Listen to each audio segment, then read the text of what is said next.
Jamshedpur east और Bharatiya Janata party की इस सीट से उम्मीदवार पूर्णिमा दास साहू। आपको पार्टी के अंदर से ही एक चुनौती मिलती है जी, स्वीकार्यता पर सवाल भी उठते हैं। एक नाम मैं ले रहा हूँ शिवशंकर सिंह का। आप पूछना जो चाहते हैं वो सामने रखे, बाकी तो जानते हैं हम। भारतीय जनता पार्टी से खफा बताए जा रहे हैं। तो ऐसा नहीं कि मैं अचानक से प्रकट हुई हूँ, ऐसा बिल्कुल नहीं है। अब वो अपनी सोच के हिसाब से वो उसे बता रहे हैं। पहला मुद्दा 86 बस्ती। जी, लोगों के बीच एक बड़ा टॉकिंग पॉइंट है कि जमशेदपुर दो हिस्सों में बढ़ता जा रहा है, एक टाटा और एक नॉन टाटा। नया के जो गठबंधन की सरकार है वो भी जो बड़े बड़े वादे करती है कि सारा कार्य हो रहा है, हम आदिवासियों के लिए कार्य कर रहे हैं, वो इन बस्तियों के लिए क्या कार्य करें, उन्हें भी संज्ञान लेना चाहिए। नंबर 1, भारतीय जनता पार्टी का कहना है कि सीमावर्ती इलाकों में धर्मांतरण कराया जा रहा है। नंबर 2, भारतीय जनता पार्टी का कहना है कि आदिवासियों की जमीन हड़पी जा रही है। ये धर्मांतरण का मेन मुद्दा है क्या, उसके बारे में आप उन्हीं से पूछिएगा तो ज्यादा बेहतर होगा। क्या राजनीतिक सीख आपको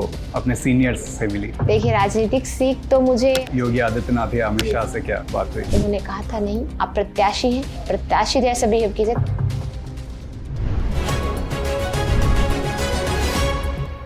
लल्लन टॉप की चुनावी यात्रा इस समय झारखंड के जमशेदपुर में है।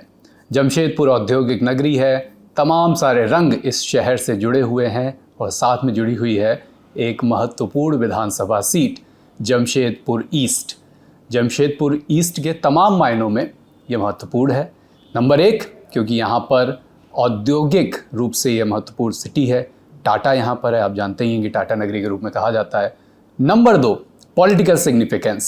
जमशेदपुर ईस्ट झारखंड के पूर्व मुख्यमंत्री और वर्तमान में उड़ीसा के राज्यपाल रघुबर दास का गृहनगर है। यहाँ से वो विधायक रहे हैं और इस बार इस पॉलिटिकल लेगेसी को संभालने की जिम्मेदारी है उनकी पुत्रवधू और भारतीय जनता पार्टी की इस सीट से उम्मीदवार पूर्णिमा दास साहू पर। लल्लन टॉप में आज उनके साथ बात होगी। लल्लन टॉप पर आपको बहुत बहुत स्वागत है। बहुत बहुत धन्यवाद। आप सबसे पहले तो हमें ये बताइए जी कि चुनाव और कैसी तैयारियां चल रही हैं, क्या मुद्दे हैं, ये सब पर हम बात करेंगे। जी जी सबसे पहले बात करेंगे फर्स्ट टाइम कैंडिडेट पर। जी एक प्रत्याशी जो पहला चुनाव अपना लड़ रहा है, जी जिसको चुनाव के बहुत ज़्यादा समय पहले मेरे ख्याल से आपको जानकारी भी नहीं रही थी कि आप इस बार प्रत्याशी रहेंगी। जब नाम अनाउंस हो जाता है, जब पता चलता है कि इस बार हमें उतरना है, तो चरण दर चरण क्या तैयारी रहती है, कैसे आपको मुद्दों के बारे में जानकारियां मिलती हैं? कई बार हमें पता होता है पहले से क्या मुद्दे हैं, लेकिन फिर जब हम एज अ प्रत्याशी उतर रहे होते हैं फिर नए चश्मे से उसे देखते हैं। तो आप बताइए क्या तैयारी आपकी रही और बिल्कुल चरण दर चरण। जी, जैसा कि आपको पता है कि मेरी जो मैं पहले पत्रकार रह चुकी हूँ। अच्छा जी, ये नहीं पता था? नहीं पता है आपको? नहीं पता। तो बताइए, आप अपने बारे में बताइए। मेरा जो मायके पक्ष है, मैं अपने मायके से शुरुआत करती हूँ। मेरा जो मायके पक्ष है वो बेहद मध्यम वर्गीय जो है पक्ष, जिसमें आप बोल सकते हैं कोरोना काल में जो है उस पक्ष को ज्यादा स्ट्रगल करना पड़ा था। तो मैं उस मध्यम वर्गीय परिवार से कनेक्ट करती हूँ। मैं छत्तीसगढ़ रायपुर से जो है बिलोंग करती हूँ। अच्छा। और मेरा परिवार बेहद मध्यम वर्गीय परिवार है। वही जो लड़कियों को समस्याएं होती है कि नहीं अब शादी करना है, पिता पे जो है वो एक बर्डन आ जाता है कि नहीं अब बेटी को जो है हमें विदाई दे देनी चाहिए। तो ऐसा सिचुएशन भी आया था, पर उससे पहले मुझे एक फेस जो है उसका सामना करना पड़ा था कि मुझे अपनी पढ़ाई कंप्लीट करनी थी। मेरी 12th जो है मैंने कंप्लीट कर लिया था। मुझे आगे कॉलेज की पढ़ाई के लिए पैसे नहीं थे घर में, तो बस वही कि कमाने का और उस टाइम से लग गया था। क्या एजुकेशन रही है आपकी? बीकॉम मैंने किया है, ग्रेजुएशन कंप्लीट है, पीजीडीसी किया, फिर टैली सीखा, फिर टीचिंग भी कराया स्कूल में। फिर उसके बाद फिर ऐसा धीरे धीरे करके फिर मैं पत्रकारिता से जुड़ी। बाहर से पहले देखा पत्रकारिता को, सीखा समझा। वहाँ के सर को लगा कि नहीं इसमें कोई प्रतिभा है, तो उन्होंने मुझे भी मौका दिया वहाँ अंदर बैठ के न्यूज़ रूम में न्यूज़ देखने का। पहले उसको देखा मैंने न्यूज़ को कि न्यूज़ चलता कैसे है, स्कोर, ये सारी चीज़ें मैंने सीखी हैं। उसके बाद फिर जो है मैंने 2-4 बाइटें लेने के लिए थोड़ा फील्ड में उतरी। फिर मैंने मेरा जो है ये शादी वाला जो है ये मैटर जो है चालू हो गया। चलिए ज़्यादा मत बताइए वरना सब बाहर से ही पत्रकारिता सीखेंगे तो हमारे लिए चुनौती हो जाएगी। नहीं, ठीक। आपसे मैं 1-2 नाम पूछता हूँ, जी, आप बताइए कि अभी आप उनसे परिचित हैं कि नहीं, और परिचय है तो किस संदर्भ में है? जी जी शायद या अब चूंकि पहली बार चुनाव लड़ रही हैं जी जी तो तमाम चुनौतियां भी आपके लिए हैं। एक नाम मैं ले रहा हूँ शिव शंकर सिंह का। जी जी हाँ, परिचय है, जानते हैं उन्हें। वो हमारे आदरणीय ससुर जी के जो है बेहद करीबी रहे हैं। उनका बहुत ही सम विषम परिस्थितियों में हमारे ससुर जी ने जो है मदद की है। बहुत सारी ऐसी चीज़ें हैं। आप पूछना जो चाहते हैं वो सामने रखे, बाकी तो जानते हैं हमने। जी, मैं यही पूछना बेहद चाहता हूँ अच्छे कि रिश्ते रहे हैं। जी आप पहली बार चुनाव लड़ रही हैं, जी जी इस बीच आपको पार्टी के अंदर से ही एक चुनौती मिलती है, जी स्वीकार्यता पर सवाल भी उठते हैं। जी वो हमेशा सिर्फ आपके संदर्भ में जी नहीं, जी जी हमेशा जब भी कोई नया प्रत्याशी आता है तो स्वीकार्यता पर एक सवाल रहता जी है। जी इन सारी चुनौतियों को, और शिवशंकर सिंह जो अब निर्दलीय इसी सीट से चुनाव लड़ रहे हैं, भारतीय जनता पार्टी से खफा बताए जा रहे हैं, जी इन सभी फैक्टर्स को आप किस तरह से अभी डील कर रही हैं? देखिए, चुनौती आप जैसे बोल रहे, सॉरी, शिवशंकर जी के बारे में, आदरणीय, वो मेरे पिता तुल्य ही हैं। उन्हें मैं बहुत टाइम से जानती हूँ। जब मेरी शादी हुई उसके बाद से मैं जानती हूँ उन्हें, क्योंकि भले वो मुझे नहीं जानते होंगे पर मैंने उन्हें देखा है अपने ससुर जी के साथ। मुझे भी जो है उनके बारे में है पता। तो फिर, और वो अगर इस प्रतिस्पर्धा में, इस चुनाव में आगे आए हैं, पार्टी से हट कर आगे आए हैं, पर मैं यही कहना चाहूँगी उनके बारे में कि जैसे हर चुनाव में ये तो होता ही है कि कोई ना कोई कार्यकर्ता रुष्ट हो जाता है, जिन्हें होता है कि नहीं हमें भी मौका मिले, पर पार्टी का जो फैसला होता है वो ही मुख्य माना जाता है। और ऐसा नहीं, जैसा कि और लोग कहते हैं, ऐसा नहीं कि मैं अचानक से प्रकट हुई हूँ, ऐसा बिल्कुल नहीं है। इसलिए मैं ये अचानक से प्रकट होने वाली बात कर रही हूँ क्योंकि मैंने भी अपना जो 4 साल है शादी होने के बाद से, जब मेरे ससुर जी भी हैं जो पॉलिटिकल के बहुत करीब रहे हैं, तो जाहिर सी बात है कि हमारा फैमिली बैकग्राउंड भी पॉलिटिकल के बारे में जो है, राजनीति के बारे में, यहाँ की जगहों के बारे में जो है वो जान तो रखता ही होगा। और ऐसा नहीं कि मैं पहली बार घर से बाहर निकल रही हूँ। जैसे मेरी शादी हुई 1 साल का गैप था, मैंने यहाँ पे अपनी पढ़ाई भी शुरू करने की कोशिश की थी वुमेंस कॉलेज में विष्णुपुर में। MBA की पढ़ाई मैं कर रही थी। बस वही जो महिलाओं का जो दिक्कत होता है उसकी वजह से, जो है कंसीविंग प्रॉब्लम की वजह से, मैंने उसे स्थगित कर दिया था। तो जो है मैं उसके बाद भी जो है सामाजिक कार्यों से जुड़ी रही हूँ। इस क्षेत्र के जो भी प्लेटफॉर्म्स रहे हैं जहाँ मुझे बुलाया जाता था एज अ चीफ गेस्ट या फिर अपने सहायता के लिए, सहयोग के लिए, मैं वहाँ अवेलेबल रही हूँ। ये बात और है कि उस समय वो मीडिया में चर्चा का विषय नहीं रहा है। अब जब मुझे उम्मीदवारी मिल गई है तो लोग अब कर रहे हैं बातें कि पहली बार आई हैं, नया, ये सब, तो अब वो अपनी सोच के हिसाब से वो उसे बता रहे हैं। जी, मैं 2-3 चीज़ें बताता हूँ, जी, आप बताइए कि उसमें आप जनता को क्या भरोसा दिला रही हैं कि अगर आप इस सीट से जीतती हैं, जी, विधानसभा पहुँचती हैं, जी, तो उसमें क्या समाधान होगा? जी, पहला मुद्दा 86 बस्ती। जी। देखिए, 86 बस्ती का जो मामला है वो जब हमारी 2019 में, जब हमारी थोड़ा बता भी दीजिए जैसे दर्शक वाकिफ हो जाएं। जी, 2019 में जो है हमारी भाजपा की सरकार जब आई थी तो भी उससे जो है लीज का सीधा जो है उन्होंने सीधे तौर पे उन्हें सीधे लीज प्रदान कर दिया था, उसके तहत जो नियम लागू कर दिया था। पर जो है यहाँ की जो जनता थी उन्हें ये चीज़ नकारा थी, उन्हें चाहिए था सीधे मालिकाना हक। जो यहाँ की बस्तियों में मैं अभी भी जा रही हूँ तो वो यही कह रहे हैं मुझसे कि हमें मालिकाना हक चाहिए, तभी हम आपको वोट देंगे, हमें मालिकाना हक ही चाहिए। तो मैंने उन्हें स्पष्ट तौर पर लीज नहीं चाहिए। जी नहीं, उन्हें लीज नहीं चाहिए। उन्हें लीज मतलब लीज से वो सेफ्टी जो है वो महसूस नहीं कर पा रहे हैं, तो वही है प्रॉब्लम है वहाँ पे। उन्हें मालिकाना हक चाहिए। तो मैंने उन्हें स्पष्ट करके, जहाँ जहाँ मैं गई हूँ वहाँ स्पष्ट करके उन्हें आ चुकी हूँ कि आपको जो मालिकाना हक का जैसे बात है वो मैं प्रयास कर सकती हूँ। अगर आप मुझे विधानसभा पहुँचाते हैं तो मैं उस स्तर पर कानून लागू करवाने का जो है प्रयास कर सकती हूँ। पर आपको मैं मुख्य रूप से पूरा दावा नहीं करूंगी कि नहीं मैं ये करवा कर ही रहूंगी। मैं प्रयास बिल्कुल करूंगी, वहां पे जो है अपनी आवाज बुलंद करूंगी उस मालिकाना हक को लेके। जी, जमशेदपुर का जो शहर है, यहाँ पर 86 बस्ती का मामला आज से ही दशकों से चला आ रहा है। आप जानते हैं जमशेदपुर में टाटा की एक बड़ी उद्योग नगरी बसी हुई है और यहाँ पर 86 बस्तियाँ ऐसी हैं जिसमें हज़ारों लोग रहते हैं, जिनके भू स्वामित्व को लेकर बहुत पुराना विवाद रहा है। उनका मानना ये है, टाटा का कहना है कि इनके पास, और तमाम दस्तावेजों के ज़रिए अलग अलग पक्षों ने अपनी बात रखी कि इनके पास ज़मीन का स्वामित्व नहीं है। उनका कहना है कि हमारे पास स्वामित्व है, हमने इसे ख़रीदा है ज़मीन को। अब ये विवाद चल रहा है कि इन 86 बस्ती के लोगों को क्या लीज़ पर ज़मीन दी जाएगी या इसका मालिकाना हक दिया जाएगा।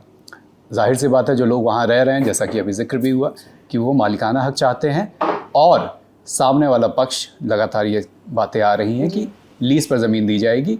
10 डेसिमल ज़मीन की अभी बात हुई कि 10 डेसिमल ज़मीन 86 बस्ती में रहने वाले सभी लोगों को दी जाएगी, और इससे ऊपर की ज़मीन पर अभी विवाद है, मामला न्यायालय में है। दूसरा विवाद, जमशेदपुर में एक बड़ा, हम अभी निकले शहर में भी गए, लोगों के बीच एक बड़ा टॉकिंग पॉइंट है कि जमशेदपुर 2 हिस्सों में बढ़ता जा रहा है जी। एक टाटा और एक नॉन टाटा। जी कि जी एक जो टाटा का बसाया हुआ शहर है वो सर्व सुविधा संपन्न है, जी जी। और उससे बाहर जो शहर है वो पानी के लिए संघर्ष कर रहा है, जी। वो तमाम चीज़ों के लिए संघर्ष कर रहा है। क्या आपको निकलते बैठते जनता के बीच ये मुद्दा मिला, और अगर मिला तो आप अभी इस पर मोटा माटी किस दिशा में सोच रही हैं? आपने जो मुद्दा कहा वो मुझे मिला है जनता के। क्या ये शहर वाकई 2 धड़ों में बढ़ चुका है? मैं ऐसा बिल्कुल नहीं कहूँगी कि ये शहर 2 धड़ों में बढ़ चुका है।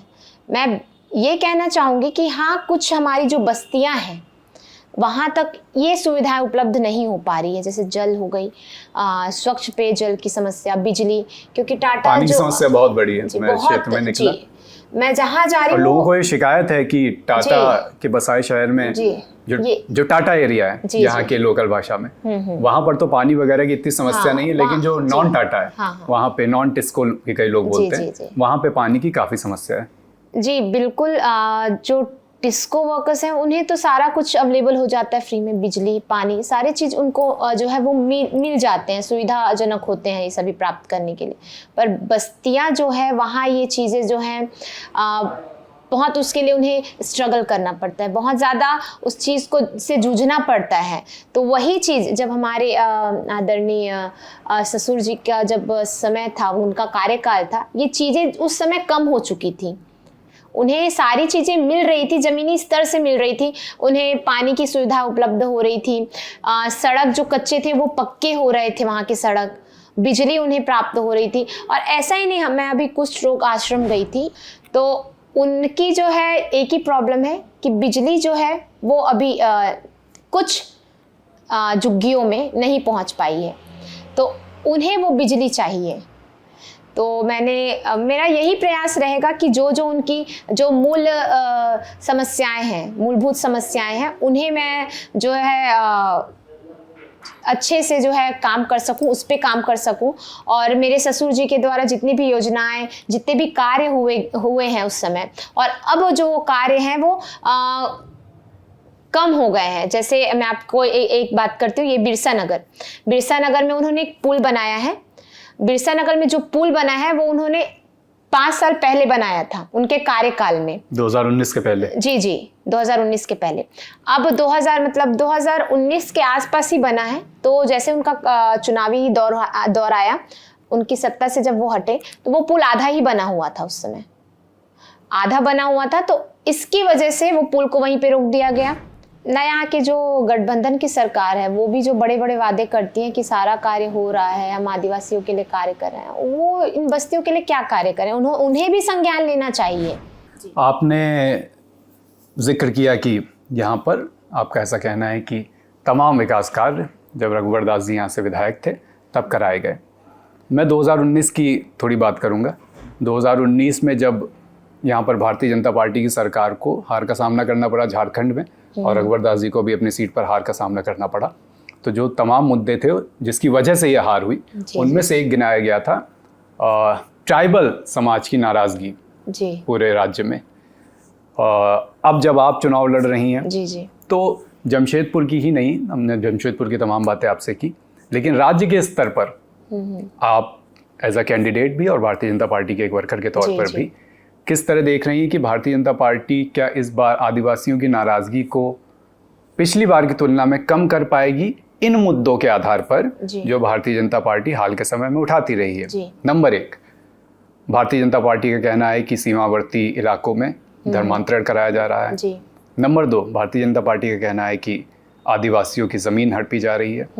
और इन्हीं सब बातों का रेफरेंस लेते हुए ऐसा हमने तमाम लोगों से अभी जिक्र करा, अलग अलग नेताओं से जब हमने चुनाव यात्रा में बात की, उनका कहना है कि इन्हीं मुद्दों का जिक्र करते हैं प्रधानमंत्री नरेंद्र मोदी जब वो 4 नवंबर को गढ़वा में एक चुनावी सभा से माटी, बेटी और रोटी का जिक्र करते हैं और कहते हैं कि सरकार माटी, बेटी और रोटी की रक्षा में विफल है। आदिवासियों की नाराजगी और भारतीय जनता पार्टी के उठाए हुए मुद्दे, आपका संक्षिप्त कमेंट। देखिए, आदिवासी हमारे ट्राइबल क्षेत्र की बात की जाए, आदिवासी हमारे नागरिकों की बात की जाए, तो मैं सिर्फ यही कहूँगी कि जो अभी की गठबंधन की सरकार है, हमारे आदरणीय केंद्रीय नेतृत्व जो ये यहाँ आकर कहते हैं, उन्हें ये सही कह रहे हैं और उनके दृष्टिकोण से वो सही है, क्योंकि यहाँ वो ये जो आदिवासी सरकार होने का जो ये ढोंग कर रहे हैं कि नहीं हम आदिवासी के पक्ष में हैं, हम उनके हितैषी हैं, मुझे नहीं लगता। क्योंकि आए दिन मैं भी न्यूज़ चैनल देखती हूँ कि कोई महिला को तो स्वास्थ्य सुविधाएं ही उपलब्ध नहीं हो पाती, जब वो अस्पताल भी पहुँचती है तो उन्हें प्रसव पीड़ा के दौरान उन्हें अस्पताल के फर्श पर ही बच्चे को जन्म देना पड़ जाता है। ऐसे जो है सुविधाओं की वजह से वहाँ की महिलाओं को इतना स्ट्रगल करना पड़ रहा है। तो और धर्मांतरण की जैसे बात कही आपने, तो धर्मांतरण की जो बात है वो आपको वहाँ के जो आदिवासी हैं, अगर आप वहाँ से मिले, वहाँ के आदिवासियों से मिले, तो उनसे आपको पता चलेगा ये धर्मांतरण का मेन मुद्दा है क्या। उसके बारे में आप उन्हीं से पूछिएगा तो ज़्यादा बेहतर होगा, क्योंकि वहाँ जाकर आपको ज़्यादा समझ आएगा। ठीक, एक आखिरी सवाल मेरा कि ये मैं मुद्दों और इनसे अलग इतर पूछ रहा हूँ, एक लाइट मूड का सवाल कि आपका कैंडिडेचर घोषित होने से लेकर उसके बाद आप कैंपेन कर रही हैं कई दिनों से और आज आपने मंच भी साझा करा, इस दौरान क्या दिल्ली के केंद्रीय नेतृत्व से या वहाँ के किसी भी बड़े नेता से जिनके साथ आपने आज मंच भी साझा करा तमाम के साथ, कोई संवाद आपका रहा है? और अगर संवाद रहा है तो किस तरह का संवाद रहा है वो? आप संवाद ऐसे फेस टू फेस संवाद की बात कर रहे हैं या फोन पे संवाद की बात कर रहे हैं? ऐसे तो जब योगी जी आए थे तो ही नॉर्मल जो है वार्ता हुई थी। और क्या राजनीतिक सीख आपको अपने सीनियर्स से मिली? देखिए, राजनीतिक सीख तो मुझे हमारे घर में बैठे आदरणीय हमारे ससुर जी से भी मिलती है और उन्हीं से प्रेरित होकर मैं जो है इस जन सेवा के कार्य में आगे बढ़ रही हूँ। आप बता रही थी योगी आदित्यनाथ या अमित शाह से क्या बात हुई? जी नहीं, वही नॉर्मल मैंने उनके पैर छुए थे तो स्टेज में जब यहाँ हुई थी उसी टाइम मेरी वार्ता हुई थी और उससे पहले तो और कभी वार्ता नहीं हुई। जैसे सब देखते हैं उन्हें टीवी पर, मैंने भी टीवी पर ही देखा है उन्हें।